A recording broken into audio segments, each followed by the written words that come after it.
Hello guys, आज जो हम चैप्टर पढ़ने वाले हैं वो है चैप्टर 5 सीए फाउंडेशन का मॉड्यूल है ICI limited liability partnership act 2000। ठीक है जी, इसकी रिवीजन करेंगे, इन डिटेल्स नहीं पढ़ेंगे, रिवीजन के पर्सपेक्टिव से चलेंगे। स्टार्ट करते हैं। सबसे पहले जो इसका नाम है लिमिटेड लाइबिलिटी पार्टनरशिप एक्ट 2008। ये जो तीन वर्ड है इनके अंदर बहुत चीजें छिपी हुई है, यहाँ से आपको समझ आ जाएगा कि कॉन्सेप्ट क्या है और किस चीज की बात कर रहे हैं। पहला वर्ड है जी लिमिटेड लाइबिलिटी और एक वर्ड है पार्टनरशिप। मतलब पार्टनरशिप मतलब जो अपनी ट्रेडिशनल पार्टनरशिप होती है उसके भी कुछ फीचर्स हैं। और लिमिटेड लाइबिलिटी किसका फीचर होता है? कंपनी का। तो कंपनी के भी कुछ फीचर्स इसके अंदर आने वाले हैं। सबसे इंपॉर्टेंट फीचर लिमिटेड लाइबिलिटी तो आई गई है। मतलब जो पार्टनरशिप के अंदर जो पार्टनर्स होने वाले हैं उनकी लाइबिलिटी क्या रहेगी जी? लिमिटेड रहेगी। एलएलपी की लाइबिलिटी अनलिमिटेड रहेगी, लेकिन इसके पार्टनर्स की लाइबिलिटी क्या रहेगी? लिमिटेड रहेगी। कुछ फीचर्स कंपनी के हैं, कुछ पार्टनरशिप से है। पार्टनरशिप से क्या है जी? फ्लेक्सिबिलिटी आई है। ट्रेडिशनल पार्टनरशिप में फ्लेक्सिबिलिटी होती थी। किस चीज की फ्लेक्सिबिलिटी? Organising internal structure. जो उनका इंटरनल स्ट्रक्चर है वो कैसे ऑर्गेनाइज कर सकते हैं? एक डीड बनती है जी पार्टनरशिप की, उसके हिसाब से ऑर्गेनाइज हो जाता है। तो एलएलपी के अंदर भी एक एग्रीमेंट बनेगा, वो हम अभी पढ़ने वाले हैं। उसके हिसाब से हर चीज ऑर्गेनाइज करी जाएगी। तो कुछ फीचर्स पार्टनरशिप के हैं, कुछ फीचर्स कंपनी के हैं। जो कंपनी का मेन इंपॉर्टेंट फीचर है वो है जी लिमिटेड लाइबिलिटी, वो इसके अंदर कवर्ड हो जाता है। मॉड्यूल से स्टार्ट करेंगे। Chapter 5 page number 5.1। सबसे पहले चैप्टर का ओवरव्यू, क्या क्या पढ़ने वाले हैं आज हम।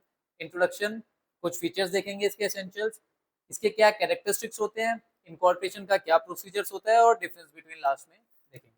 स्टार्ट करते हैं पेज नंबर 5.2।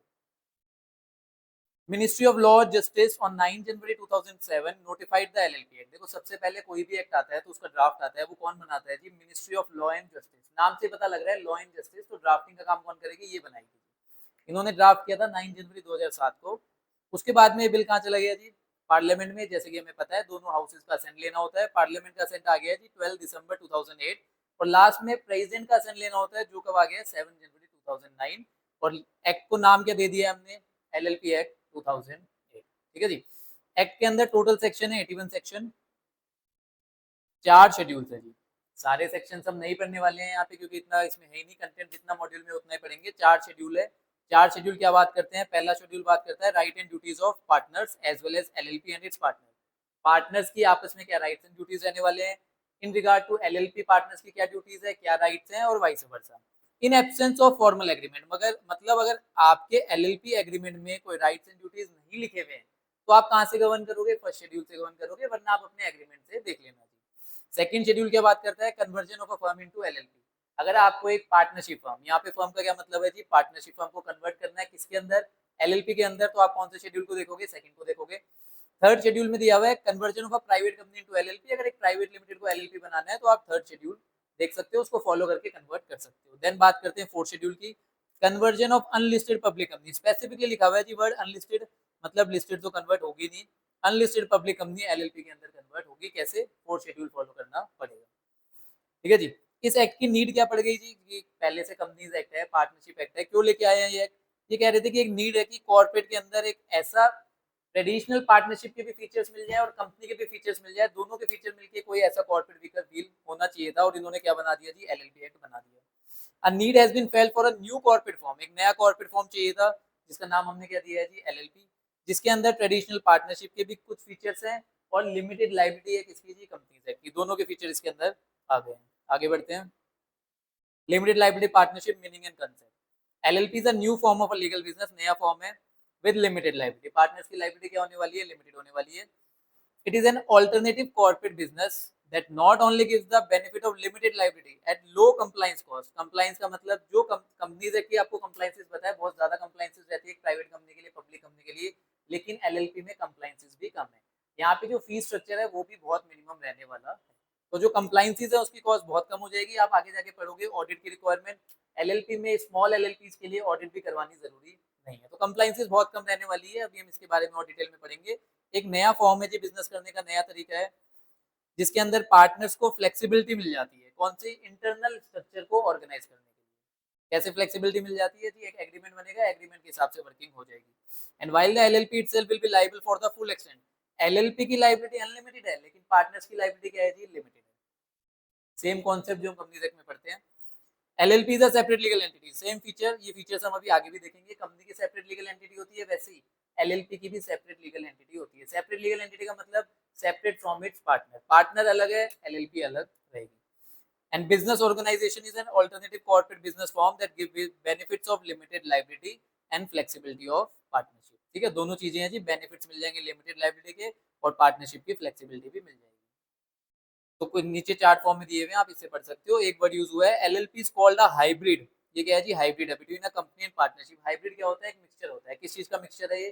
कंपनी और पार्टनरशिप दोनों के फीचर इसके अंदर डाले हुए हैं, तो इसको हम हाइब्रिड भी बोल देते हैं। आगे चलते हैं, कुछ डेफिनेशन है, डेफिनेशन पढ़ते हैं। सबसे पहली डेफिनेशन है जी बॉडी कॉर्पोरेट। बॉडी कॉर्पोरेट जैसे मैं पहले भी बता चुका हूँ, एक वाइडर टर्म होता है। It means a company is defined in clause 20 of section 2। पहले वर्ड आया जी मीन्स, मतलब डेफिनेशन क्या हो गई है जी? यहाँ से लग रहा है एक्सक्लूसिव हो गई है। बॉडी कॉर्पोरेट में कौन आ रहा है जी? कंपनी आ रही है, जो सेक्शन 2 क्लॉज 20 के अंदर बताई गई है कंपनीज एक्ट के अंदर, मतलब कंपनी बॉडी कॉर्पोरेट के अंदर कवर्ड है। एंड बाद में लिख दिया जी इंक्लूड्स, मतलब ये चीजें इंक्लूड भी होगी, तो डेफिनेशन इंक्लूसिव भी बन गई है। पहले लिखा है क्या इंक्लूड होगा? LLP registered under this act. तो एलएलपी क्या है जी? बॉडी कॉर्पोरेट के अंदर कवर्ड है। एलएलपी इनकॉर्पोरेटेड आउटसाइड इंडिया, एक एलएलपी जो इंडिया के बाहर बनी हुई है वो भी किसमें कवर्ड है? बॉडी कॉर्पोरेट में कवर्ड है। And a company incorporated outside India, एक कंपनी जो इंडिया के बाहर बनी हुई है वो भी बॉडी कॉर्पोरेट में कवर्ड है। तो एक इंडियन कंपनी जो सेक्शन 2 क्लॉज 20 में रजिस्टर्ड है वो भी बॉडी कॉर्पोरेट है। एक एलएलपी जो इस एक्ट में, मतलब एलएलपी एक्ट 2008 में बनी हुई है वो भी बॉडी कॉर्पोरेट है। एक एलएलपी जो इंडिया के बाहर इनकॉर्पोरेट हुई है वो भी बॉडी कॉर्पोरेट है। और एक कंपनी जो इंडिया के बाहर बनी हुई है वो भी बॉडी कॉर्पोरेट है। लेकिन स्पेसिफिकली लिख दिया है कि डज नॉट इंक्लूड, मतलब ये जो नीचे दिए हुए हैं ये कभी भी बॉडी कॉर्पोरेट में कवर्ड नहीं होंगे। सबसे पहले लिखा हुआ है कॉर्पोरेशन सोल, एक अकेला बंदा मैनेज कर रहा है उसको बोलते हैं जी कॉर्पोरेशन सोल। सोल प्रोप्राइटर जैसा ही है बट एग्जैक्टली सोल प्रोप्राइटर नहीं है, तो कॉर्पोरेशन सोल भी बॉडी कॉर्पोरेट में कवर्ड नहीं होगा। दूसरी बात, कोऑपरेटिव सोसाइटी, एक कोऑपरेटिव सोसाइटी जो अपने एक्ट के अंदर रजिस्टर्ड है, कोऑपरेटिव सोसाइटी को हम कभी भी बॉडी कॉर्पोरेट नहीं मानेंगे। और last one, any other body corporate CG में स्पेसिफाई नोटिफिकेशन, सीजी चाहे तो किसी को भी बॉडी कॉर्पोरेट की डेफिनेशन से बाहर कर सकती है। लेकिन not being a company is defined in clause 20 और एलएलपी, मतलब एक कंपनी को और एक एलएलपी को सीजी भी नोटिफिकेशन से बाहर नहीं कर सकती है। मतलब सीजी के पास पावर है कि किसी को भी बाहर कर दे, लेकिन किसको बाहर नहीं कर सकती है?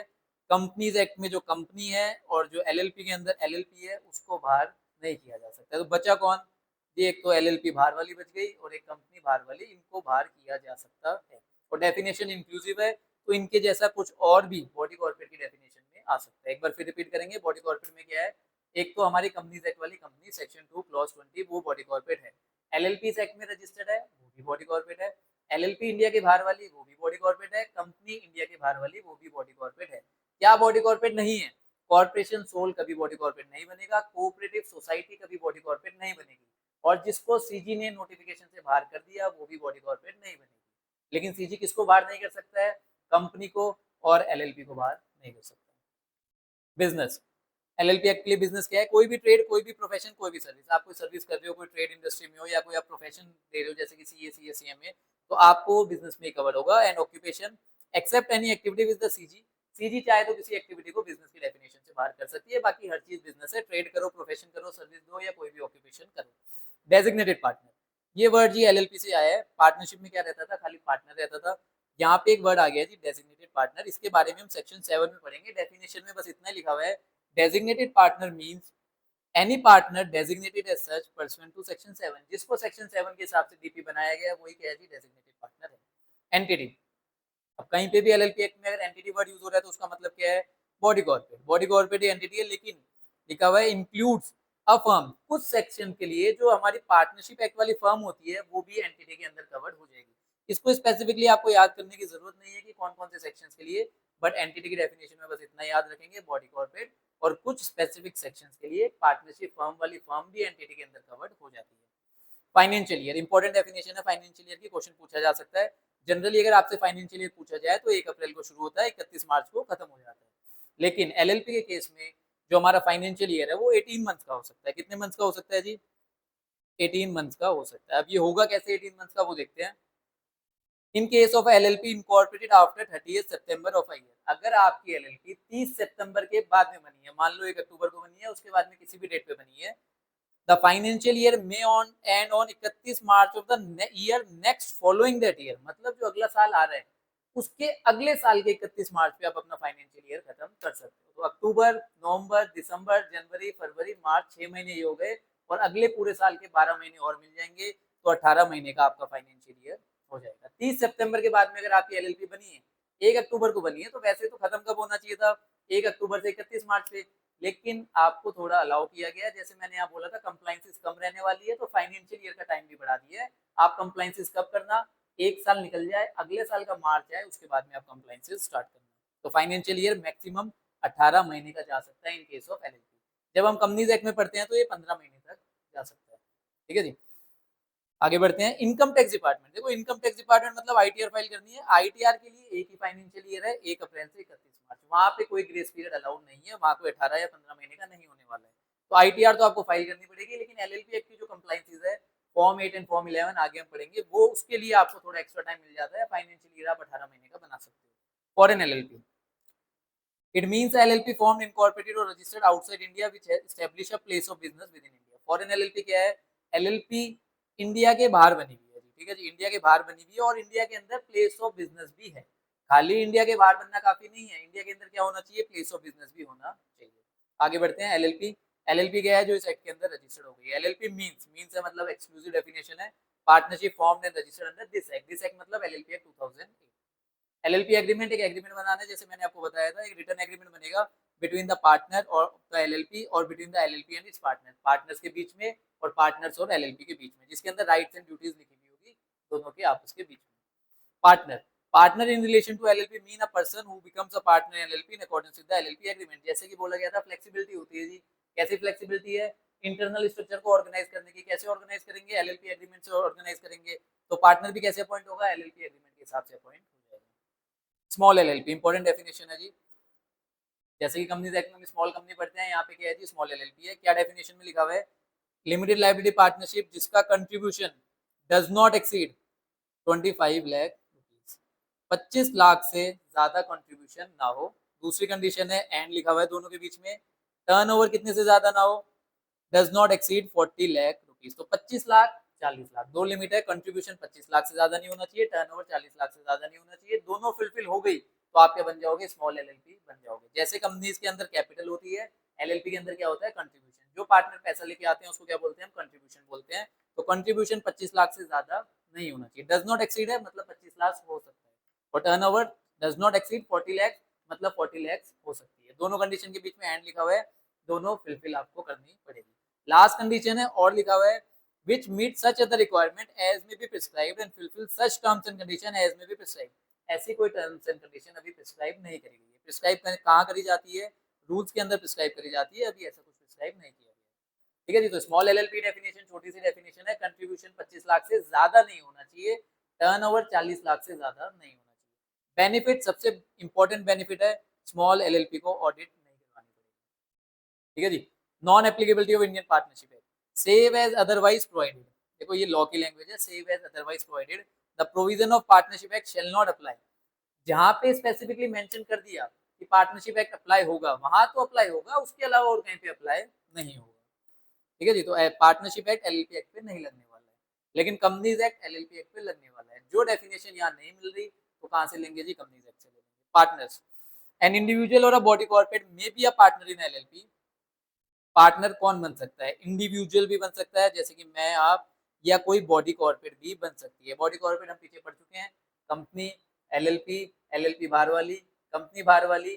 कौन इंक्लूड नहीं होता है, कॉर्पोरेशन सोल, कोऑपरेटिव सोसाइटी, या जिसको सीजी बताते हैं। तो बॉडी कॉर्पोरेट भी क्या बन सकता है, पार्टनर बन सकता है। However, an individual shall not be capable of becoming a partner of LLP। ये बात कर रहा है जी डिस्क्वालिफिकेशन, किसकी बात कर रहा है ये, डिस्क्वालिफिकेशन।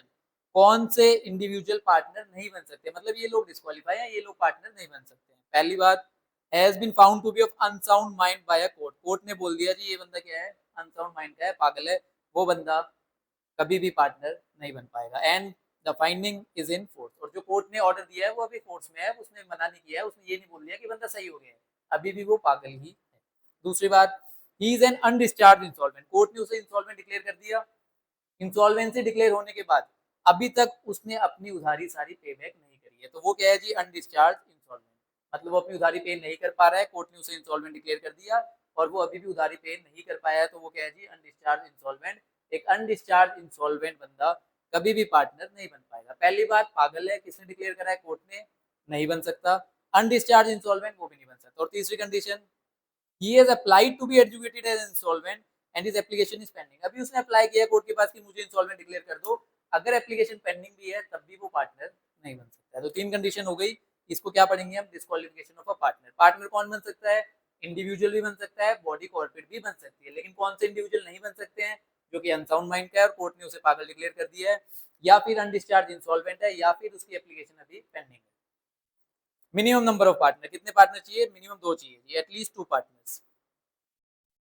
अब आगे बात करते हैं। वैसे तो हमने पढ़ा है एलएलपी के अंदर लायबिलिटी क्या है, पार्टनर्स की लिमिटेड है, लेकिन कभी कभी अनलिमिटेड भी हो जाती है। वो कब हो जाती है, if any time the number of partner of LLP is reduce below 2। कभी ऐसा हो जाए कि आपके पार्टनर 2 से कम हो गए हैं, and the LLP carries on the business for more than 6 month, और आपकी एलएलपी अभी भी बिजनेस करे जा रही है और इस बात को 6 महीने हो गए हैं जी। जिस दिन पार्टनर 2 से कम हुए, मतलब एक पार्टनर बिजनेस कर रहा है और 6 महीने से ज्यादा का टाइम निकल गया है, 6 महीने में आपने एक नया पार्टनर अपॉइंट कर लेना चाहिए था, लेकिन आपने नहीं करा। While the number is so reduced, the person who is the only partner of the LLP during the time it so carries so business after those 6 months and has the knowledge of the fact, मतलब जो बंदा business कर रहा है ना अकेला, उसको पता भी है कि वो अकेले बिजनेस कर रहा है और उसे 6 महीने हो गए हैं बिजनेस करते करते, shall be liable personally for the obligation। फिर वो जो पार्टनर अकेला बिजनेस कर रहा है वो पर्सनली लाइबल होगा। पर्सनली लाइबल का मतलब अनलिमिटेड लाइबिलिटी हो जाएगी for the obligation of the LLP incurred during that period. ये दैट पीरियड क्या है जी, ये इंपॉर्टेंट है। दैट पीरियड वो है जी 6 महीने के बाद वाला पीरियड। ठीक है जी, आपके एलएलपी में पार्टनर 2 से कम हो गए हैं, एक बंदा अकेले बिजनेस कर रहा है, कितने टाइम तक, 6 महीने से ज्यादा। तो 6 महीने के बाद में जितनी उधारी एलएलपी लेगी उनके लिए उस अकेले पार्टनर की लायबिलिटी क्या हो जाएगी, अनलिमिटेड हो जाएगी। पहले वाले की बात नहीं होगी। लॉ ने 6 महीने का टाइम पीरियड आपको अलाउ किया है।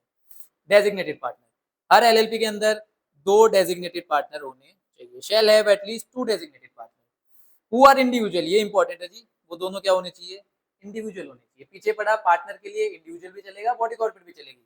यहाँ पे क्या लिखा हुआ है, इंडिविजुअल ही होना चाहिए and at least one of them, और उन दो में से एक क्या होना चाहिए, रेजिडेंट इन इंडिया होना चाहिए। रेजिडेंट इन इंडिया नीचे डेफिनेशन दी हुई है, not less than 120 days, financial year में 120 दिन से ज्यादा इंडिया के अंदर रहा होना चाहिए। तो 2 डेजिग्नेटेड पार्टनर, दोनों क्या होने चाहिए, इंडिविजुअल होने चाहिए, और उनमें से एक क्या होना चाहिए, रेजिडेंट होना चाहिए। थोड़ी अजीब सी सिचुएशन हो गई है। पार्टनर कौन बनेगा, पार्टनर जी इंडिविजुअल भी बन सकता है, बॉडी कॉर्पोरेट भी बन सकती है। उन्हीं पार्टनर में से किसी को हम क्या बनाएंगे, डेजिग्नेटेड पार्टनर बनाएंगे। अब अज्यूम करते हैं हमने खाली बॉडी कॉर्पोरेट को पार्टनर बना लिया है। अब जब बॉडी कॉर्पोरेट को पार्टनर बना लिया है, अब उनमें से 2 क्या बनेंगे, डेजिग्नेटेड पार्टनर। और डेजिग्नेटेड पार्टनर कौन बनेंगे, इंडिविजुअल, और उनमें से एक क्या होना चाहिए, रेजिडेंट इन इंडिया। तो क्या होगा, वो नीचे दिया हुआ है, if in LLP all the partners our body corporate. क्या पार्टनर्स बॉडी कॉर्पोरेट हो सकते हैं, बिल्कुल हो सकते हैं जी। सारे पार्टनर क्या बना दिए, बॉडी कॉर्पोरेट बना दिए। या फिर one or more partner are individual and body corporate, या एक पार्टनर इंडिविजुअल है, एक पार्टनर क्या है, बॉडी कॉर्पोरेट है। At least 2 individual who are a partner of such LLP or nominees of such body corporate. अब अंडरलाइन कर लो जी वर्ड नॉमिनीज। तो जो बॉडी कॉर्पोरेट है वो क्या अपॉइंट करेंगे जी, नॉमिनी अपॉइंट करेंगे। वो क्या बनेंगे जी, डेजिग्नेटेड पार्टनर। क्योंकि डेजिग्नेटेड पार्टनर कौन बन सकते हैं, इंडिविजुअल बन सकते हैं। आपकी कंपनी में पार्टनर कौन है, बॉडी कॉर्पोरेट। तो बॉडी कॉर्पोरेट डेजिग्नेटेड पार्टनर नहीं बन सकती है, तो बॉडी कॉर्पोरेट क्या करेगी, नॉमिनी अपॉइंट करेगी। वो नॉमिनी क्या बनेगा जी, डेजिग्नेटेड पार्टनर बनेगा। अब 2 बंदे डेजिग्नेटेड पार्टनर बन गए हैं, उनमें से एक क्या होना चाहिए, रेजिडेंट इन इंडिया होना ही चाहिए। ठीक है जी, आगे आ जाते हैं जी, कैरेक्टरिस्टिक ऑफ एलएलपी।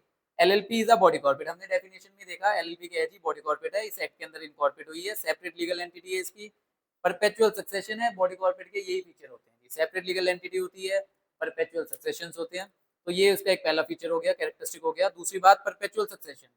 एलएलपी कभी नहीं मरेगी, पार्टनर मरे जिए इस बात से कोई फर्क नहीं पड़ता, एलएलपी चलते रहेगी। The LLP continue its existence irrespective of changes in partner, death, insanity, retirement, insolvency has no impact on the existence of LLP। LLP की existence पे कोई इफेक्ट नहीं आएगा, चाहे पार्टनर मर जाए, पागल हो जाए, रिटायर हो जाए, इंसॉल्वेंट हो जाए, LLP चलती रहेगी। सेम फीचर कंपनी वाला वही फीचर चल रहे हैं। सेपरेट लीगल एंटिटी, सेपरेट है जी किससे, पार्टनर्स अलग हैं, LLP अलग है। LLP is a separate legal entity is liable to the full extent of its assets but liability of the partner is limited। LLP खुद की उधारी के लिए अनलिमिटेडली लाइबल है, लेकिन पार्टनर्स की लाइबिलिटी क्या है जी, लिमिटेड है। Mutual agency, no partner is liable on account of the independent or unauthorized action of other partner, thus individual partner are shielded from joint liability। कहने का मतलब क्या है, म्यूचुअल एजेंसी होगी, पार्टनर्स, एक पार्टनर दूसरे पार्टनर की गलत हरकतों के लिए, गलत का मतलब unauthorised, unauthorised action of other partner, एक पार्टनर दूसरे पार्टनर के गलत हरकतों के लिए लाइबल नहीं होगा। ठीक है जी, दोनों के बीच में म्यूचुअल एजेंसी नहीं है। Thus individual are shielded from joint liability created by another partner wrongful business। अगर एक बंदा गलत काम कर रहा है तो दूसरा पार्टनर लाइबल नहीं है। In other word all partner will be the agent of LLP. Partners agent हैं किसके, एलएलपी के, लेकिन एक दूसरे के एजेंट नहीं है जी, क्योंकि अगर एक दूसरे के एजेंट हो जाएंगे तो प्रिंसिपल एजेंट का रिलेशन हो जाएगा, वहां लाइबिलिटी आ जाएगी। तो एक दूसरे के एजेंट नहीं है, लेकिन एलएलपी के वो एजेंट हैं। तो एक पार्टनर के गलत काम के लिए दूसरा पार्टनर लाइबल नहीं। एलएलपी एग्रीमेंट, सारा काम किसके हिसाब से होता है जी, एलएलपी एग्रीमेंट के हिसाब से होता है। इसमें राइट एंड ड्यूटीज लिखी रहती है। आर्टिफिशियल लीगल पर्सन, एलएलपी क्या है जी, आर्टिफिशियल लीगल पर्सन है, मतलब ये हमारी तरह नेचुरल पर्सन नहीं है, लेकिन आर्टिफिशियल पर्सन है, लेकिन इसे सारे राइट हमारे वाले मिल जाते हैं। It can do everything which any natural person can do. जो हम काम कर सकते हैं वो सारे काम ये कर सकती है, जैसे कि प्रॉपर्टी खरीद सकती है, बेच सकती है, किसी के नाम पे केस फाइल कर सकती है, इसके नाम पे केस फाइल किया जा सकता है। एक्सेप्ट ऑफ कोर्स, लेकिन ये काम ये नहीं कर सकती है, इसको जेल नहीं भेजा जा सकता है जी। क्या एलएलपी को जेल भेज पाओगे, नहीं भेज पाओगे जी। क्या ये ओथ ले लेगी हमारी तरह, नहीं ले सकती है जी। ये मैरी नहीं कर सकती है, डाइवोर्स नहीं कर सकती है, ना ही ये कोई प्रोफेशन कोर्स कर सकती है, जैसे आप सीए कर रहे हो, एक एलएलपी नहीं कर सकती है। बाकी सारे काम ये कर सकती है। कॉमन सील होना मैंडेटरी नहीं है, एक स्टैंप होती है जो एलएलपी की बनती है, आपको बनानी है तो आप बना सकते हो, नहीं तो ये ऑप्शनल है, मैंडेटरी नहीं है। Thus it is not mandatory for LLP to have a common seal. It shall remain, अगर आपने कॉमन सील बनाई है तो किसकी कस्टडी में रहेगी, कोई रिस्पॉन्सिबल ऑफिशियल, ऐसे नाम नहीं बताया जी, किसी को भी आप ऑथराइज कर सकते हो कि ये हमारी सील रखेगा। इट शैल बी अफिक्स, अब वो लगाई जाएगी, किसके सामने लगाई जाएगी, दो डेजिग्नेटेड पार्टनर मिनिमम प्रेजेंट होने चाहिए तभी सील लगाई जाएगी। देखो सील होना ऑप्शनल है, मैंडेटरी नहीं है। अगर सील बनाई है तो किसके पास रखी जाएगी, एक रिस्पॉन्सिबल ऑफिशियल के पास रखी जाएगी। किसके सामने लगाई जाएगी, एटलीस्ट दो डेजिग्नेटेड पार्टनर होने चाहिए, उनके सामने सील लगाई जाएगी। लिमिटेड लाइबिलिटी जी, पार्टनर्स की लाइबिलिटी क्या है, लिमिटेड है जी। एलएलपी की तो अनलिमिटेड है, लेकिन पार्टनर्स की क्या है, लिमिटेड है। Is for the purpose of business of LLP the agent of the LLP but not of other partner. The liability of the partner will be limited to their contribution. कहां तक limited है, जितना उन्होंने contribute करने के लिए agree किया है। मैंने बोला है मैं 1 लाख रुपए कंट्रीब्यूशन लेके आ रहा हूँ, जिसमें से 50,000 दे चुका हूँ, तो मैं मेरा रिमेनिंग कितना बचा है, 50,000, बस मैं इसके लिए ही लाइबल हूँ और किसी पैसे के लिए लाइबल नहीं हूँ। जो कंट्रीब्यूशन है वो टेंजिबल फॉर्म में भी हो सकता है, इंटेंजिबल भी हो सकता है, या बोथ भी हो सकता है। ठीक है जी, मैं प्रॉपर्टी भी ला सकता हूँ, मैं ट्रेडमार्क पेटेंट भी दे सकता हूँ एज अ कंट्रीब्यूशन, कैसे भी हो सकता है। Management of business, the partner in the LLP are entitled to manage the business of LLP. कौन बिजनेस कौन मैनेज करेगा, पार्टनर्स मैनेज करेंगे। But only the DP designated partner are responsible for legal compliances. आपकी LLP की जो compliances है LLP act की, वो कौन देखेगा जी, डेजिग्नेटेड पार्टनर देखेंगे। बिजनेस कौन मैनेज करेंगे, पार्टनर्स मैनेज कर लेंगे। Minimum and maximum number of partner, minimum partner हमने पढ़ा था, दो इंडिविजुअल पार्टनर होने चाहिए और दो ही क्या होने चाहिए, डेजिग्नेटेड पार्टनर होने चाहिए। दो डेजिग्नेटेड पार्टनर में से एक क्या होना चाहिए, रेजिडेंट इन इंडिया होना चाहिए। पार्टनर कौन बन सकता है, इंडिविजुअल भी बन सकता है, बॉडी कॉर्पोरेट भी बन सकता है, लेकिन डेजिग्नेटेड पार्टनर कौन बन सकता है, ओनली इंडिविजुअल। तो अगर बॉडी कॉर्पोरेट पार्टनर है तो उनके नॉमिनी अपॉइंट करे जाएंगे।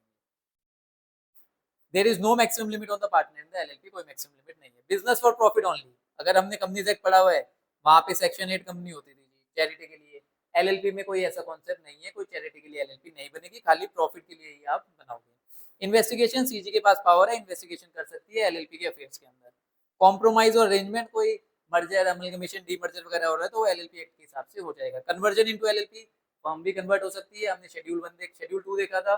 प्राइवेट लिमिटेड भी कन्वर्ट हो सकती है और अनलिस्टेड पब्लिक कंपनी भी कन्वर्ट हो सकती है, शेड्यूल्स में दिया हुआ था, प्रोसीजर को फॉलो करना पड़ेगा। ई फाइलिंग ऑफ डॉक्यूमेंट, सारे डॉक्यूमेंट्स इलेक्ट्रॉनिकली फाइल करे जाएंगे। अभी हम आगे पढ़ेंगे भी इनकॉर्पोरेशन में कौन कौन से डॉक्यूमेंट जाते हैं, तो सब कैसे फाइल होते हैं, ई फाइल होते हैं। कहाँ फाइल होते हैं, वेबसाइट है जी www.mca.gov.in पे फाइल हो जाते हैं।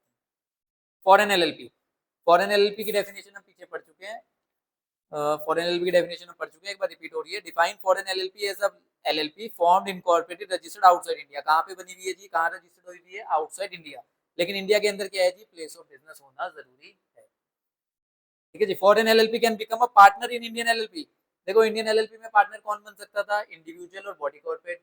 बॉडी कॉर्पोरेट में कौन कवर्ड होता है, फॉरेन एलएलपी भी बॉडी कॉर्पोरेट में कवर्ड होती है, तो वो भी बन सकती है जी पार्टनर। इनकॉर्पोरेशन ऑफ एलएलपी, अब बात आती है जी इनकॉर्पोरेशन के प्रोसीजर की और डॉक्यूमेंट्स की। The most important document needed for registration is the incorporation document. For a LLP to be incorporated, कुछ conditions दी हुई है, दो या दो से ज्यादा लोग चाहिए, बिल्कुल चाहिए जी। मिनिमम पार्टनर कितने चाहिए, दो। डेजिग्नेटेड पार्टनर भी कितने चाहिए, दो। अब उन्हीं दो पार्टनर को हम क्या बना सकते हैं, डेजिग्नेटेड पार्टनर भी बना सकते हैं। तो दो लोगों की जरूरत है, दो या दो से ज्यादा। बिजनेस होना चाहिए जी लॉफुल, अनलॉफुल बिजनेस के लिए आप एलएलपी नहीं बना सकते हो। With a view to profit, और प्रॉफिट ही मोटिव होना चाहिए। सेक्शन 8 वाला कॉन्सेप्ट यहाँ पे नहीं है, नॉन प्रॉफिट ऑर्गेनाइजेशन नहीं बनेंगे।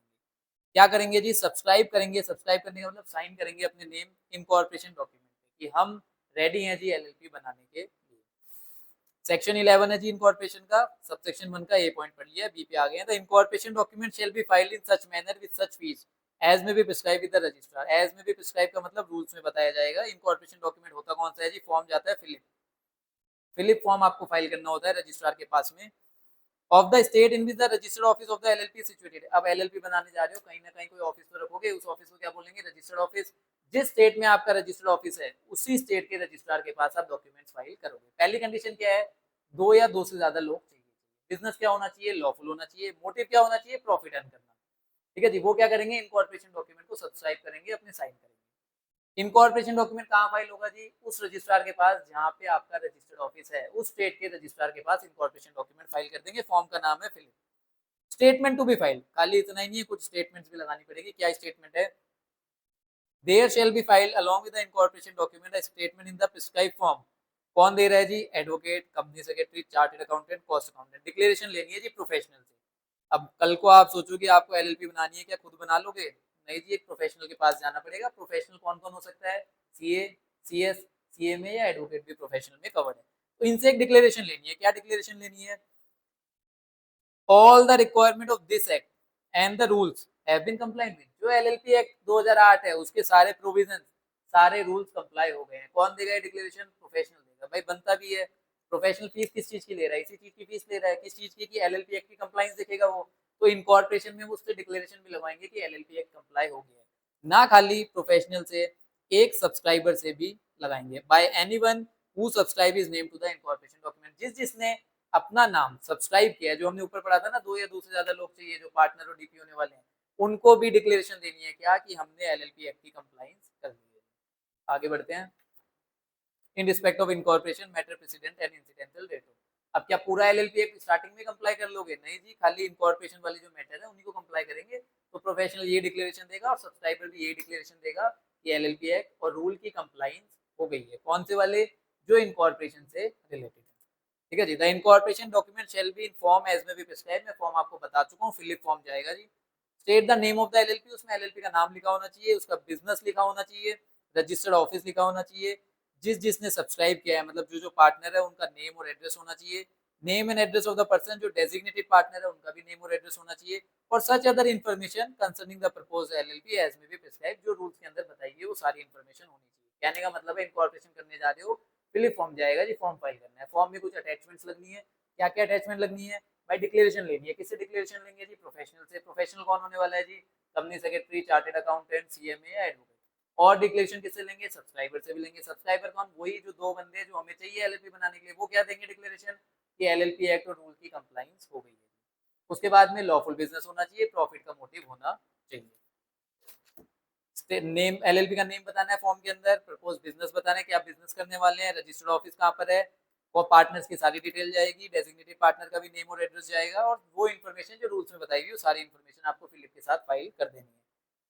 ठीक है जी, तो आपको एलएलपी इनकॉर्पोरेशन का ये प्रोसेस है। If a person who makes a statement is discuss above which is known to be false. If a person, पहले तो पर्सन लिखा है ना, यहाँ पे पार्टनर लिखा है ना, डेजिग्नेटेड पार्टनर लिया है। क्यों, क्योंकि पर्सन के अंदर प्रोफेशनल भी कवर्ड है। अगर प्रोफेशनल या वो सब्सक्राइबर क्या करता है, कोई ऐसी स्टेटमेंट दे रहा है, जो स्टेटमेंट उसने पीछे दी थी, नोन टू बी फॉल्स, जो उसको पता है कि झूठी है फिर भी दे रहा है, और does not believe to be true, और उसको बिलीव है कि मैं झूठ नहीं, सच नहीं बोल रहा हूँ, फिर भी दे रहा है वो statement, shall be punishable with imprisonment for which में एक्सटेंड टू 2 years। भाई 2 साल तक की जेल हो सकती है। किसको, प्रोफेशनल को भी हो सकती है और उस सब्सक्राइबर को भी हो सकती है जिसने डिक्लेरेशन दी है। एंड इतना ही काफी नहीं है, दोनों के बीच में एंड है, मतलब दोनों चीजें लगेंगी आपके ऊपर। Fine which shall not be less than 10,000। Fine minimum कितना जा रहा है, 10,000 का, जो कि मैक्सिमम कहाँ तक जा सकता है, 5 लाख रुपए तक जा सकता है। तो आपको जेल भी भेजा जा सकता है। मैक्सिमम कितना जेल भेजेंगे, 2 साल तक भेजेंगे जी। फाइन मिनिमम कितना लगाएंगे, 10,000, मैक्सिमम कितना हो सकता है, 5 लाख। किस किस के ऊपर, जिसने झूठी स्टेटमेंट दी है जी। वो कौन हो सकता है, एनी पर्सन। वो आपका प्रोफेशनल भी हो सकता है, पार्टनर भी हो सकता है। Incorporation bye registration. अब बात हो रही है जी रजिस्ट्रेशन की। इनकॉर्पोरेशन के डॉक्यूमेंट फाइल कर दिए। अब रजिस्ट्रार आपको सर्टिफिकेट ऑफ इनकॉर्पोरेशन देगा ना, उसके लिए वो क्या क्या चीजें देखेगा वो यहाँ लिखी हुई है। When the requirement imposed by clause B and C of subsection 1। पीछे हमने पढ़ा था सेक्शन 11, सेक्शन 11 के जी सबसेक्शन 1 के अंदर ए बी सी 3 कंडीशन थी। ए के अंदर क्या था, 2 या 2 से ज्यादा लोग, लॉफुल बिजनेस और प्रॉफिट। बी के अंदर क्या था, डिक्लेरेशन देनी है। डिक्लेरेशन कौन दे रहा है जी, बी के अंदर था फॉर्म फाइल करना है। कौन सा फॉर्म फाइल करना है, फिलिप फाइल करना है। और सी के अंदर था स्टेटमेंट देनी है। स्टेटमेंट मतलब डिक्लेरेशन देनी है। कौन दे रहा था, प्रोफेशनल और सब्सक्राइबर। ये 3 कंडीशन थी। अब यहाँ पे क्या लिखा हुआ है जी, when the requirement imposed by clause B and C of subsection 1, B के ऊपर लिख लेते हैं हम फिलिप फॉर्म फाइल करना है। सी में लिख लेते हैं जी स्टेटमेंट देनी है, मतलब डिक्लेरेशन देनी है। हैव बीन कंप्लाइड विद, यहाँ पे एक ही बात नहीं करी इन्होंने, ठीक है जी। The registrar shall retain the incorporation document, comma लग गया, कॉमे के बाद कंटिन्यू हो रहा है। The registrar shall retain the incorporation document and unless the requirement imposed by clause A of that subsection has not been complied, he shall within a period of 14 days. पहले एक general बात करते हैं। Within a period of 14 days, 14 दिन के अंदर किसकी duty है जी, रजिस्ट्रार की ड्यूटी है रजिस्टर द इनकॉर्पोरेशन डॉक्यूमेंट। अगर ए बी सी तीनों कंप्लाई हो जाते हैं तो रजिस्ट्रार की क्या ड्यूटी है, इनकॉर्पोरेशन डॉक्यूमेंट दे देगा, रजिस्टर कर देगा कितने दिन के अंदर, 14 दिन के अंदर। एंड गिव अ सर्टिफिकेट, और एक क्या दे देगा, सर्टिफिकेट दे देगा that LLP is incorporated by the name specified. जो नाम फिलिप के अंदर लिखा हुआ था उससे एलएलपी बन गई है। रजिस्ट्रार की ड्यूटी है रजिस्ट्रेशन करने का। वो क्या कंडीशन देख रहा है, सेक्शन 11 वाली कंडीशन देख रहा है, ए बी सी। अगर तीनों कंप्लाई होगी तो वो मान लेगा और आपका 14 दिन के अंदर आपको सर्टिफिकेट ऑफ इनकॉर्पोरेशन दे देगा, कंपनी को रजिस्टर, एलएलपी को रजिस्टर कर देगा। अब देखो जी सेकंड पॉइंट क्या कह रहा है, the registrar may accept the statement delivered under clause C of subsection 1। Clause C में स्टेटमेंट किसने दी थी जी, एक तो प्रोफेशनल ने दी थी और एक किसने दी थी जी, सब्सक्राइबर ने दी थी। As sufficient evidence that the requirement imposed by clause A, clause A में कौन सी कंडीशन थी जी, 2 या 2 से ज्यादा लोग, लॉफुल बिजनेस और प्रॉफिट मोटिव। ठीक है जी, यही कंडीशन थी। अब ये क्या कह रहा है, जो रजिस्ट्रार है, मे वर्ड क्या लिखा हुआ है जी, मे, शेल नहीं लिखा हुआ है। रजिस्ट्रार के पास ऑप्शन है, मे का मतलब ही क्या होता है, ऑप्शन। रजिस्ट्रार के पास ऑप्शन है कि वो मान सकता है, क्या मान सकता है, जब वो क्लॉज सी में स्टेटमेंट आई है ना, उसको सफिशिएंट एविडेंस मान सकता है कि एक ही रिक्वायरमेंट पूरी हो गई है। यार कोई ये थोड़ी लिख के भेजेगा कि भाई मैं ड्रग्स स्मगल करने वाला हूँ या कोई गलत काम करने वाला हूँ। वो तो लीगली काम दिखाएंगे ना। अब रजिस्ट्रार को क्या पता लगेगा लीगल है या नहीं है। वो किस पे रिलाई कर सकता है, वो प्रोफेशनल की स्टेटमेंट पे रिलाई कर सकता है। मतलब प्रोफेशनल ने बोला है तो सब कुछ लॉफुल ही होगा, सब्सक्राइबर ने बोला है, उसने भी डिक्लेरेशन दिया तो सब कुछ लॉफुल ही होगा। तो स्टेटमेंट के बेसिस पे वो मान सकता है कि ए की कंडीशन पूरी हो गई है। अब वापिस आते हैं जी ऊपर वाले सबसेक्शन पे। वहां पे क्या लिखा हुआ था, बी और सी की कंप्लाइंस हो गई। तो अब देखो सी की कंप्लाइंस हो गई, बी की कंप्लाइंस हो गई। तो सी की कंप्लाइंस हो गई तो रजिस्ट्रार के पास क्या ऑप्शन है, वो मान लेगा ए की कंप्लाइंस भी हो गई है। और ए के अंदर क्या था, 2 या 2 से ज्यादा लोग, लॉफुल बिजनेस और प्रॉफिट मोटिव। तो वो मान लेगा ए की कंप्लाइंस भी हो गई है। लेकिन उसके पास ऑप्शन था, मे लिखा हुआ था, मतलब मान भी सकता है नहीं भी मान सकता। तो आगे कॉमा के बाद लिखा हुआ है कि अगर उसको उसने नहीं मानी ना, उसको लगा लॉफुल बिजनेस नहीं है, तो वो सर्टिफिकेट रिटेन कर लेगा जी, फिर आपको 14 दिन में सर्टिफिकेट नहीं देगा। बी और सी कंप्लाई हो रहा है तो उसके बाद ऑप्शन है, मान ले कि ए भी कंप्लाई हो गया और 14 दिन के अंदर आपको सर्टिफिकेट दे दे, आपकी एलएलपी रजिस्टर कर दे। लेकिन उसके बाद ऑप्शन है, वो चाहे तो उसे ना भी माने। ठीक है जी। The certificate issued under A B of subsection 1 shall be signed by the registrar and authenticate by his official seal. वो अपनी सील लगा देगा और उसे ऑथेंटिकेट कर देगा सर्टिफिकेट को। The certificate shall be conclusive evidence, certificate conclusive evidence that LLP is incorporated by the name specified there. Certificate से मान लेंगे, कंक्लूसिव प्रूफ है कि भाई एलएलपी बन गई है इस नाम से। रजिस्टर्ड ऑफिस ऑफ एलएलपी, इस पे एक दो बार क्वेश्चन आ चुका है, इसको पढ़ लेते हैं ढंग से। LLP shall have a registered office, एक रजिस्टर्ड ऑफिस होना ही चाहिए, जैसे हमने पीछे पढ़ा भी था। रजिस्टर्ड ऑफिस की डिटेल्स देनी है इसके अंदर, फॉर्म फिलिप के अंदर। रजिस्टर्ड ऑफिस पे क्या भेजी जाएगी जी, सारी कम्युनिकेशन भेजी जाएगी, सारे नोटिस भेजे जाएंगे which may be address and where they shall be received. सारे नोटिफिकेशन, सारे नोटिस, कम्युनिकेशन कहाँ भेजो, अगर एलएलपी को भेजने हैं तो भाई उसके रजिस्टर्ड ऑफिस पे भेजो।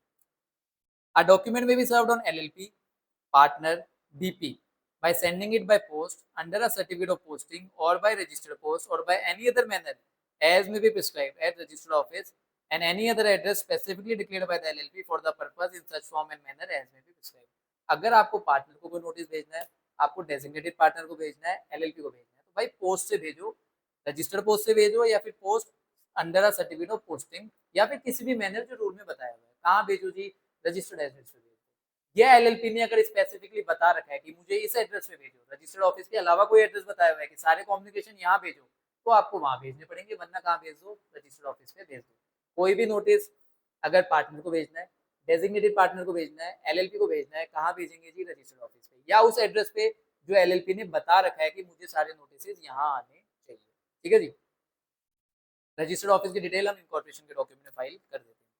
LLP may change the place of its registered office and file the notice of such change with the registrar in such form and manner and subject to such condition as may be prescribed and any such change shall take effect only upon such filing। अगर आप चाहो तो अपना registered office change भी कर सकते हो। Registered office change करना है, फिर वही बात, किसको फाइलिंग करो, रजिस्ट्रार को फाइल करो। कौन सा फॉर्म, जो रूल्स में प्रिस्क्राइब करा हुआ है, कौन सी कंडीशंस जो रूल्स में बताए हुए। आपके कोर्स के अंदर बस इतना ही है, तो आपको इतना ही फोकस करना है, as may be prescribe. If the LLP contravenes, अगर आपने रजिस्टर्ड ऑफिस नहीं रखा या नहीं बताया रजिस्ट्रार को, the LLP and every partner shall be liable to a penalty of 500 for each day, हर दिन 500 रुपए की पेनल्टी लगेगी, during which the default continue subject to a maximum, maximum कितनी है 50,000 for the LLP and every partner. हर LLP के लिए भी 50,000 और हर पार्टनर के लिए भी मैक्सिमम पेनल्टी 50,000 तक जा सकती है। हर दिन की 500, 500 इंटू अगर 10 दिन का डिफॉल्ट है तो 5,000 हो गई, एलएलपी के लिए 5,000 और पार्टनर के लिए भी 5,000 5,000। ठीक है जी। इफेक्ट ऑफ रजिस्ट्रेशन, जब रजिस्ट्रेशन हो जाएगी तो सारे फीचर आ जाएंगे। कौन कौन से, वही आर्टिफिशियल लीगल पर्सन वगैरह, सूट फाइल कर सकती है, प्रॉपर्टी खरीद सकती है, प्रॉपर्टी बेच सकती है, कॉमन सील रख सकती है, कोई भी एक्ट कर सकती है जो कि एक बॉडी कॉर्पोरेट कर सकता है। ये इसके इफेक्ट ऑफ रजिस्ट्रेशन है, रजिस्टर होने के बाद में क्या इफेक्ट आएगा। ठीक है जी। लास्ट टॉपिक आ गया इसका, ये भी इंपॉर्टेंट है, नेम। एलएलपी का नेम होना ही चाहिए, बिल्कुल होता है जी। Every LLP shall have either the word LLP or limited liability partnership as the last word of its name. आपको नाम में जब भी एलएलपी बनाओ या तो पूरा लिख दो, limited liability partnership, ABC limited liability partnership, या क्या लिख सकते हो, ABC short form acronym LL. No LLP shall be registered by name which in the opinion of the CG is undesirable. आप उस नाम से रजिस्टर्ड नहीं होगे जो सीजी के हिसाब से क्या है, अनडिजायरेबल। अब अनडिजायरेबल के रूल्स पढ़ने पड़ेंगे कि कौन अनडिजायरेबल। आपको कितना याद रखना है, नेम वो नहीं होना चाहिए जो क्या है अनडिजायरेबल है, या और आइडेंटिकल टू और nearly resemble to any other LLP. अगर आपका नाम किसी एलएलपी के नाम से मिलता जुलता है, आइडेंटिकल है या रिजेंबल कर रहा है उसको, किसको, एलएलपी को, कंपनी को और ट्रेडमार्क को। देखो तीन चीजें लिखी हुई है यहाँ पे, आइडेंटिकल में तीन चीजें लिखी हुई है, क्या क्या, एलएलपी, कंपनी या रजिस्टर्ड ट्रेडमार्क। क्वेश्चन आया था पार्टनरशिप फर्म के जैसा है नेम, उसमें कोई दिक्कत नहीं है। किसके जैसा नहीं होना चाहिए, एलएलपी के जैसा नहीं होना चाहिए, कंपनी के जैसा नहीं होना चाहिए और रजिस्टर्ड ट्रेडमार्क जैसा नहीं होना चाहिए। रिजर्वेशन ऑफ अ नेम, पहले हमने पढ़ा नाम होना चाहिए, लिमिटेड लाइबिलिटी पार्टनरशिप लिख दो एंड में या एलएलपी लिख दो। नाम अनडिजायरेबल नहीं होना चाहिए और किसी के आइडेंटिकल नहीं होना चाहिए, किसके, एलएलपी के, कंपनी के और रजिस्टर्ड ट्रेडमार्क के। रिजर्वेशन ऑफ अ नेम, सबसे पहले नेम रिजर्व करना पड़ता है, उसी से एलएलपी बनेगी। A person may apply in such form and manner accompanied by such fees as may prescribe to the registrar for reservation of a name in the application as the name of a proposed LLP or name to which LLP proposes to change it name. दो चीजें बात हो रही है यहाँ पे, एक बात हो रही है eight the time of incorporation और एक बात हो रही है eight the time of name change. अगर आप नाम चेंज कर रहे हो तब भी नाम रिजर्व कराना पड़ेगा, एलएलपी बना रहे हो तब भी नाम रिजर्व करवाना पड़ेगा। अगर आपको नाम रिजर्व करवाना है तो रजिस्ट्रार के पास एप्लीकेशन फाइल करो, फॉर्म होता है जी रन एलएलपी, RUN LLP। ये फॉर्म आप फाइल कर सकते हो रजिस्ट्रार के पास में नेम रिजर्वेशन के लिए। नेम रिजर्वेशन दो केसेस में, at the time of incorporation the name of a proposed LLP, propose का मतलब अभी बनने वाली है, या फिर the name to which LLP proposes to change it name, और जिस एलएलपी का नाम चेंज करना चाह रही है तो क्या नाम रखने वाली है उसको रिजर्व करवाना पड़ेगा। Upon receipt of an application under subsection 1 and payment of the fees the registrar is satisfied. Satisfied कैसे होगा, वो वही बात कि अनडिजायरेबल नहीं होना चाहिए और आइडेंटिकल नहीं होना चाहिए। किसके साथ आइडेंटिकल नहीं होना चाहिए, एलएलपी, कंपनी या registered trademark. Subject to the rule prescribed by the CG in the matter, the name to be reserved is not one which is rejected on ground referred to in subsection 2 of section 15 जो हमने ऊपर पढ़े थे अभी। Reserve the name कितने दिन के लिए रिजर्व कर देगा, 3 महीने के लिए रिजर्व कर देगा जी। आपने रिजर्वेशन की एप्लीकेशन फाइल करी रन एलएलपी के अंदर, आपका नेम 3 महीने के लिए रिजर्व हो जाएगा। 3 महीने में आप एलएलपी इनकॉर्पोरेट कर लो या चेंज करवा लो, चेंज ऑफ नेम भी कर सकते हो, इनकॉर्पोरेशन भी 3 महीने का टाइम मिल गया। Change of name of LLP, notwithstanding anything contained in section 15 and 16, if through inadvertence or otherwise the LLP on its first registration or on its registration by a new body corporate, its registered name is registered by a name which is identical or too nearly resemble to an LLP, registered trademark और a company। देखो क्या बात हो रही है अब यहाँ पे, LLP बना लीजिए आपने या नाम चेंज कर लिया, गलती से आपको रजिस्ट्रार से अप्रूवल भी मिल गया, लेकिन वो नाम किसी के सिमिलर है जी। किसके सिमिलर है, या तो एलएलपी के सिमिलर है, या किसी कंपनी के सिमिलर है, या किसी के रजिस्टर्ड ट्रेडमार्क के सिमिलर है। तो अब क्या होगा भाई, नाम चेंज करना पड़ेगा, सीजी बोलेगा नाम चेंज करो क्योंकि क्या है, सिमिलर है, गलती से अप्रूव हो गया है। Then on application of such LLP or proprietor in clause A and B respective or a company, तो या तो जिसके जैसा आपने नाम कॉपी किया है जिसका, वो एलएलपी वो कंपनी या वो ट्रेडमार्क वाला एप्लीकेशन फाइल कर सकता है कि इनका नेम चेंज कराओ, इन्होंने मेरे जैसे एलएलपी या कंपनी बना ली है। The CG may direct that such LLP to change its name within a period of 3 months from the date of issue of such direction। CG आपको डायरेक्शन भेजेगा कि आपका जो नाम है ना वो आइडेंटिकल है, किसके आइडेंटिकल है, इस एलएलपी के या इस कंपनी के या इस ट्रेडमार्क के, और इस बंदे की एप्लीकेशन आ गई है, आपको अपना नाम चेंज करना पड़ेगा। और कितना टाइम आपको देगा जी, 3 महीने का टाइम देगा। 3 महीने में आपको अपना नाम चेंज कर लेना है।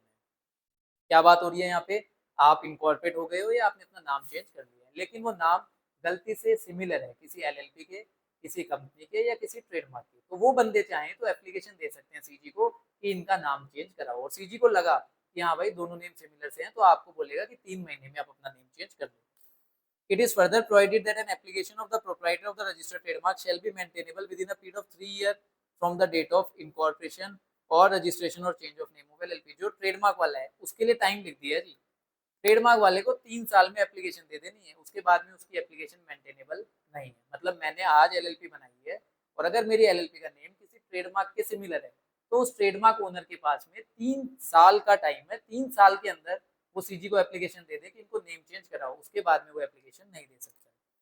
Where a LLP change its name or obtain a new name under subsection 1, it shall within a period of 15 days from the date of such change give notice to the change to the registrar। जैसे ही आपने name change कर लिया उस direction के हिसाब से, तो आप रजिस्ट्रार को बताओगे जी, क्या बताओगे जी, 15 दिन के अंदर बताओगे कि मुझे सीजी की डायरेक्शन आई थी और मैंने अपना नेम चेंज कर लिया है जी, ताकि रजिस्ट्रार भी तो आगे एक्शन लेगा ना, नया सर्टिफिकेट देगा आपको।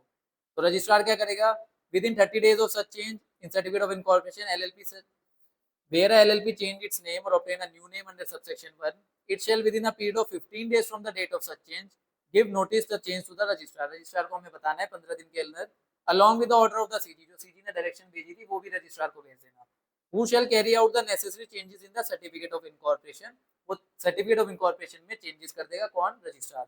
And with in 30 days of such change in the certificate of incorporation LLP shell change it's name in the LLP agreement. और जिस दिन रजिस्ट्रार ने आपको नया सर्टिफिकेट दे दिया वहां से 30 दिन के अंदर आपको अपना एग्रीमेंट भी चेंज कर लेना है। एग्रीमेंट में भी तो पुराना नाम होगा ना, एग्रीमेंट हमने बनाया है पीछे, तो एग्रीमेंट में भी पुराना नाम है उसमें भी चेंज करके नया नाम डाल देना। सेंट्रल गवर्नमेंट की डायरेक्शन आई, डायरेक्शन के 3 महीने में हमें नेम चेंज करना है। जैसे ही हमने नेम चेंज किया उसके 15 दिन के अंदर हम रजिस्ट्रार को बता देंगे कि हमने हमारा नेम चेंज कर लिया है। रजिस्ट्रार आपको नया सर्टिफिकेट दे देगा, जैसे नया सर्टिफिकेट मिलता है आपको 30 दिन के अंदर क्या कर लेना है, एलएलपी एग्रीमेंट भी चेंज कर लेना है। If the LLP in default in complying with the any direction, अगर एलएलपी ने डिफॉल्ट किया है ये डायरेक्शन पूरी करने में, कौन सी डायरेक्शन, जो सीजी ने दी थी, the CG shall allot a new name, CG आपको खुद नया नाम दे देगा, आपसे बिना पूछे आपका नाम चेंज कर देगा। To the LLP in such a manner as may prescribe, the registrar shall enter, और रजिस्ट्रार क्या कर देगा, नया सर्टिफिकेट दे देगा, कौन से नाम के साथ, जो सीजी ने आपको खुद दे दिया। सीजी ने आपको टाइम दिया 3 महीने का, 3 महीने में चेंज कर लो, वरना सीजी खुद चेंज कर देगा और कोई अड़ंग पड़ंग नाम आपको दे देगा। Nothing in contained in this subsection shall prevent LLP from subsequently changing its name in accordance with the provision of section 16। CG ने आपका एक गंदा सा नाम दे दिया तो क्या अब आपके पास कोई पावर नहीं है, बिल्कुल पावर है जी। सेक्शन 16 के अंदर आप फिर से नेम रिजर्व करवा के अपना नेम चेंज कर सकते हो और जैसा नेम आपको चाहिए आप वैसा नेम रख सकते हो। इंपॉर्टेंट प्रोविजन है ये, नेम होना चाहिए एलएलपी का, क्या लिखा होना चाहिए लास्ट में, या तो लिमिटेड लाइबिलिटी पार्टनरशिप या क्या लिखा होना चाहिए, एलएलपी। नेम कैसा नहीं होना चाहिए, नेम सीजी के हिसाब से अनडिजायरेबल नहीं होना चाहिए और आइडेंटिकल नहीं होना चाहिए। किसके आइडेंटिकल नहीं होना चाहिए, किसी एलएलपी के, किसी कंपनी के या किसी ट्रेडमार्क के। जब भी नेम के लिए सबसे पहले क्या करवाना पड़ता है, रिजर्वेशन ऑफ नेम। अगर आपको नेम चाहिए तो आपको रिजर्वेशन करवाना है। फॉर्म कौन सा जाता है, रन एलएलपी। दो केसेस है जिसमें हम नेम रिजर्व करवाते हैं, या तो eight the time of incorporation या जब हम हमारी एलएलपी का नेम चेंज कर रहे हैं। ठीक है जी। जब भी आपने फाइल किया है रजिस्टर आपको 3 महीने के लिए नेम रिजर्व करके दे देगा, 3 महीने में बाकी प्रोसेस आपको पूरा करना है। अगर आपने नेम रिजर्व करवाया, आपने एलएलपी बना ली या चेंज ऑफ नेम कर लिया, बाद में पता लगा कि आपका नेम किसी के आइडेंटिकल है, किसके आइडेंटिकल है, एलएलपी, कंपनी, ट्रेडमार्क, यहाँ पार्टनरशिप वर्ड यूज नहीं हुआ है, एलएलपी, कंपनी और ट्रेडमार्क अगर सिमिलर है और उन बंदों ने एप्लीकेशन फाइल कर दी है तो सीजी आपको डायरेक्शन देगा कि 3 महीने में अपना नेम चेंज कर लो। ट्रेडमार्क का ओनर कितने टाइम में एप्लीकेशन फाइल कर सकता है, भाई 3 साल के अंदर अंदर फाइल करनी है, उसके बाद उसकी एप्लीकेशन मेंटेनेबल नहीं है। जब सीजी ने आपको बोला कि अपना नेम चेंज करो 3 महीने के अंदर अंदर और आपने नेम चेंज कर लिया, आपको रजिस्ट्रार को बताना है कि मैंने नेम चेंज कर लिया। कितने दिन के अंदर, 15 दिन के अंदर। रजिस्ट्रार क्या करेगा, नया सर्टिफिकेट ऑफ इनकॉर्पोरेशन दे देगा नेम चेंज के साथ। जैसे नया सर्टिफिकेट आया है उसके 30 दिन के अंदर आप अपना एलएलपी एग्रीमेंट चेंज कर लेना। अगर आपने सीजी की बात नहीं मानी, डायरेक्शन नहीं मानी, सीजी क्या करेगा, खुद आपका नेम चेंज कर देगा और आपको कोई भी नेम दे सकता है और रजिस्ट्रार उसके बाद में आपको नया सर्टिफिकेट दे देगा। पर आपके पास फिर भी ऑप्शन है, आप सेक्शन 16 के हिसाब से फिर से नेम रिजर्व करवा के अपना नेम चेंज करवा सकते हो। डिफरेंस बिटवीन आप खुद पढ़ेंगे, क्योंकि जब हम एलएलपी के साथ में पार्टनरशिप एक्ट की रिवीजन करेंगे, कंपनीज एक्ट की रिवीजन करेंगे, तो ये डिफरेंस बिटवीन आपके हो जाएंगे। डिफरेंस बिटवीन भी कई बार एग्जाम में पूछा गया। ठीक है जी, कोई डाउट हो तो आप कमेंट सेक्शन में पूछ सकते हैं। ठीक है जी, थैंक यू सो मच।